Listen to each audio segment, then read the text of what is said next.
से गहरा होता है, असलियत सामने आ जाती है। और जब असलियत सामने आती है झेलना बड़ा मुश्किल होता है। आपके सपने टूट जाते हैं। आप जिस छवि पे दीवाने हुए थे वो छवि तो सिर्फ छवि थी, वो तो इंसान नहीं था वैसा। 99% केसेस में मेरा ख्याल है कि अट्रैक्शन 1-2 महीने में समाप्त होता है। उसके बाद तो एक बोझ है जो आप ढो रहे हैं। कभी कभी होता है कि दोनों का खत्म हुआ तो बात आसान है, कभी कभी किसी एक का खत्म होता है, एक का नहीं होता है, वहाँ मामला मुश्किल हो जाता है।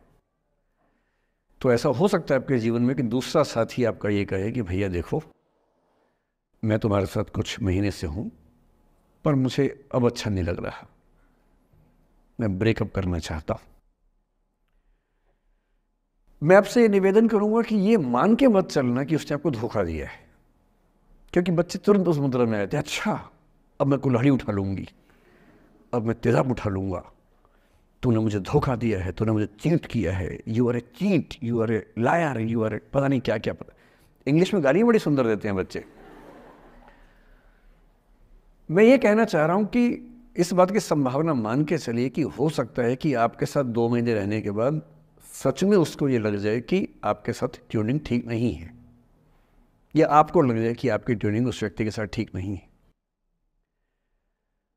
और किसी मुर्दा को अपने पास पकड़ के रखना उसका मज़ा नहीं है। आप किसी को बांध तो लेंगे पर जब उसका दिल आपके पास है ही नहीं, दिल विहीन लाश अपने पास टिका के रखना, एक मुर्दे को बांध के रखना, इससे बेहतर है जाने दो। बांधना नहीं, बांधते वो हैं जिनमें असुरक्षा बहुत ज़्यादा होती है। उस असुरक्षा से बचने का उपाय खुद को बेहतर बनाना है। आप इतने बेहतर हों कि आपको चाहने के लिए हज़ारों लोग हों। क्यों आप इतना डिपेंडेंट होते हैं कि इस एक व्यक्ति के अलावा मेरा कोई है ही नहीं दुनिया में, ऐसा क्यों सोचना है? और ऐसे ही मामले में ये करना है वो अफसाना जिसे अंजाम तक लाना ना हो मुमकिन, उसे एक खूबसूरत मोड़ देकर छोड़ना अच्छा। और ये खूबसूरत मोड़ कैसे होगा? अगर कोई जाना चाह रहा है तो आपके पास 3 ऑप्शंस हैं। एक, ना उसको अच्छे से बात करे ना खराब से बात करे, न्यूट्रल होके जाने दे।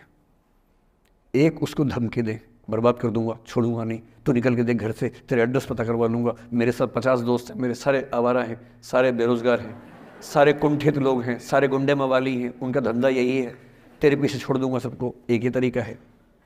और तीसरा ये कि ठीक है यार, ऑल द बेस्ट, जा सिमरन जा, जी ले अपनी ज़िंदगी।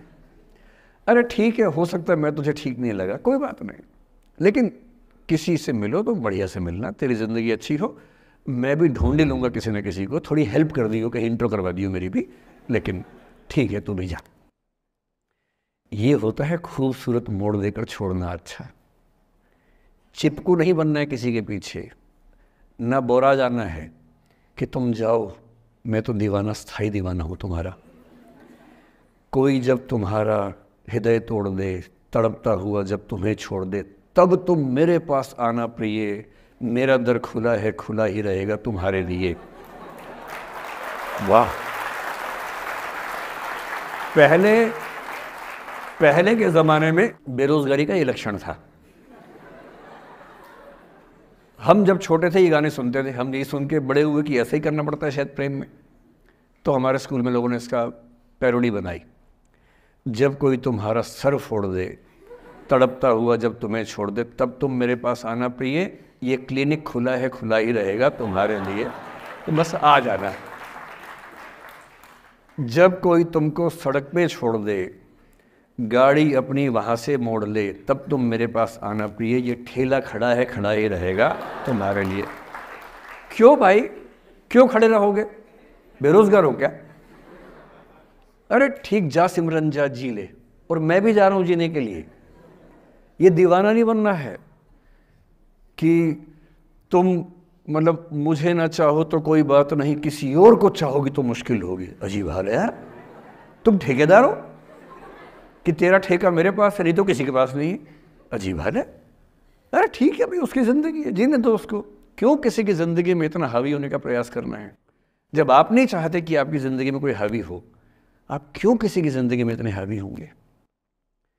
और जब बहुत दर्द हो ना, हमेशा दूसरे के पर्सपेक्टिव से भी सोच के देखिए कि उसको ऐसा क्यों करना पड़ा, क्या पता कोई मजबूरी हो, कभी कभी होती है।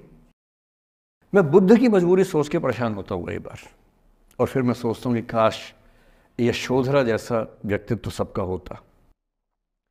बुद्ध की रियल कहानी क्या है शायद किसी को नहीं पता। मैं जिस कहानी की बात कर रहा हूँ, मैथिली शरण गुप्त नाम के एक बड़े प्रसिद्ध कवि ने यशोधरा नाम की पुस्तक में वो कहानी लिखी है, भूमिका में जिक्र किया।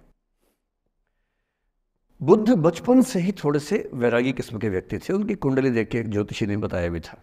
माता पिता बहुत परेशान थे, शुद्धोदन उनके पिता का नाम था। माता पिता ने बहुत कोशिश की कि इस बच्चे का मन विरक्त न हो। अच्छा महल बनवाया, सारी सुविधाएं दी।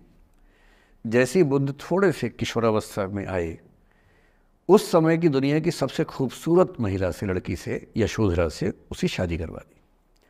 यशोधरा के पिता ने काफ़ी एग्ज़ाम लिए बुद्ध जी के, वो सारे एग्ज़ाम में पास हुए, तब जाके शादी हुई, ऐसे नहीं हुई। शादी हुई तो बुद्ध भी ठीक था, रमे रहे उस जीवन में। बेटा हुआ उनका राहुल। अब बुद्ध की विरक्ति का भाव बढ़ता जा रहा था। 29 साल की उम्र के आसपास ऐसा हुआ कि उन्होंने एक मृत व्यक्ति को देख लिया, एक बूढ़े को देखा, एक भिखारी को देखा, एक बीमार को देखा।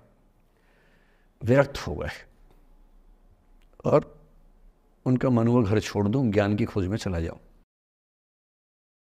अब ज्ञान की खोज में जाएं, उनको पता है कि भाई मेरी पत्नी भी है, मेरा बेटा भी है, राज्य भी है, कैसे छोड़ दूं? छोड़ना जरूरी है। अंदर की आवाज है कि छोड़ो, तुम इस चीज के लिए नहीं बने हो, तुम्हारा स्वधर्म कुछ और है। बाहर की जिम्मेदारी है कि छोड़ नहीं सकते। मैं अनुमान करता हूं कि बुद्ध ने शायद अपने पिताजी से कहा हो कभी कि पिताजी मैं बहुत परेशान हूं, छोड़ना चाहता हूं। तो पिता ने समझा बुझा के मना किया होगा कि बेटा शोभा नहीं देता, ऐसा मत करो। हो सकता है पत्नी से भी बात की हो, पत्नी ने भी कहा हो कि ये क्या बात हुई, हम सबका जीवन तुम पे टिका है, बच्चा अभी बिस्तर से भी नहीं उतरा है, अभी तो चलना भी नहीं शुरू किया है, तुम ऐसी बात कर रहे हो। इसका जिक्र नहीं मिलता इतिहास में कि ये बात हुई कि नहीं हुई। और एक दिन बुद्ध ने तय किया और वो आधी रात को पत्नी और बेटे को सोता हुआ छोड़ के चले गए। इसको बौद्ध परंपरा में महाभिनिष्क्रमण कहते हैं, बुद्ध का अपने घर से निकल जाना। अब बुद्ध चले गए, लेकिन मैथिली शरण गुप्त यशोधरा के पर्सपेक्टिव से बुद्ध को देख रहे हैं। यशोधरा बहुत परेशान है, भाई पति चला गया है, बच्चे का पिता चला गया, मजाक छोड़ना है। राजा परेशान है कि उनका उत्तराधिकारी चला गया है। यशोधरा इतनी परेशान है, बहुत लंबे समय तक छंद आते रहते हैं कि वो कितनी बेचैन है, कितनी परेशान है। लेकिन यशोधरा की सबसे बड़ी परेशानी इस बात से नहीं कि बुद्ध चले गए, इस बात से है कि बिना बताए चले गए, भरोसा नहीं किया। और वो अपनी सहेली से कहती है, सिद्धि हेतु स्वामी गए, यह गौरव की बात। मुझे गर्व है कि मेरा पति इतने महान काम के लिए गया है। सिद्धि हेतु स्वामी गए, यह गौरव की बात, पर चोरी चोरी गए, यही बड़ा व्याघात। सखी सखी वो मुझसे कहकर जाते, कह तो क्या वो मुझको अपनी पथ बाधा ही पाते, क्या मैं रास्ता रोकती उनका? उसके मन में ये मलाल है कि बिना बताए चले गए। वो इस भाव को लेट गो नहीं कर पा रही है, परेशान है। फिर बुद्ध को ज्ञान मिला 6 साल की तपस्या के बाद, बोधगया में बोधि वृक्ष के नीचे ज्ञान मिला। बात फैल गई। जो 5 शिष्य बुद्ध को छोड़ के भाग गए थे उनके बुरे वक्त में, उन्हीं 5 को बुद्ध ने सबसे पहले ज्ञान दिया सारनाथ में, जिसको धर्मचक्र प्रवर्तन कहते हैं। बुद्ध की ख्याति बढ़ने लगी। शुद्धोदन ने बुद्ध के पास, अपने बेटे के पास कई लोगों को भेजा ये कहने के लिए कि भाई यहां भी तो आओ, हमसे भी तो मिलो। बुद्ध का ऐसा प्रताप था कि जो उनके पास जाता वो बुद्धम शरणम गच्छामि हो जाता, वापस ही नहीं आता। तो फिर शुद्धोदन ने बुद्ध के बचपन के एक दोस्त को ये कह के भेजा, भैया मैं जानता हूं तुम वापस नहीं आओगे, पर प्रभावित होने से पहले बोल देना कि पापा याद कर रहे थे। तो वो गया, उससे वायदा निभाया, हो तो गया, बुद्ध के संग में दीक्षित हो गया, पर वायदा निभा दिया। तो बुद्ध ने कहा जरूर जाऊंगा, पिताजी की आज्ञा है तो जाऊंगा ही जाऊंगा। बुद्ध पहुंचे अपने कपिल वस्तु, जो अपना इलाका था, वहां पहुंचे। पूरे कपिल वस्तु में, नेपाल सिद्धार्थ नगर से नेपाल जाएंगे तो नेपाल बॉर्डर पे ही कपिल वस्तु है। मैं देखने गया था वो जगह जहाँ बुद्ध पैदा हुए थे, बड़ा सुंदर स्थान है, आप भी जाकर देखें कभी। तो बुद्ध पहुंचे रात को, एक धर्मशाला में रुके। अब वहाँ हल्ला मच गया कि राजा का बेटा धर्मशाला में। बुद्ध ने कहा भाई मैं देखो राजा का बेटा बन के नहीं आया हूँ, मैं बुद्ध बन के आया हूँ। सुबह उठ के भिक्षा मांगने लग गए उस इलाके में, अपने ही पिता के राज्य में। पिता ने सिर पीट लिया कि भाई क्या कर रहे हैं। फिर बुद्ध ने सूचना भिजवाई कि मैं बुद्ध हूँ, बेटा हूँ संयोग से, ठीक है मैं आ रहा हूँ मिलने के लिए, पर मैं बुद्ध होके आया हूँ, मेरी चर्या है, नियम है, मैं भिक्षा से ही जीवन जीता हूँ अपना। ठीक है, पिताजी ने कहा चल कोई बात नहीं। फिर बुद्ध गए पिता से मिलने, पिता से मिले, सबसे मिले, भरी सभा में। लेकिन यशोधरा नहीं आई मिलने के लिए, लेट गो नहीं कर पा रहे थे। उसके मन में दर्द था, छुप के क्यों गया, बता के जाता। बुद्ध ने पूछा पिता से कि यशोधरा कहाँ है, तो बोले कि वो कह रही है कि अगर बुद्ध मिलना चाहेंगे तो खुद ही मिलने आएंगे मुझसे, मैं क्यों जाऊंगी भाई, आत्मसम्मान भी तो कोई चीज़ है, मैं क्यों मिलने जाऊंगी। तो बुद्ध मिलने गए।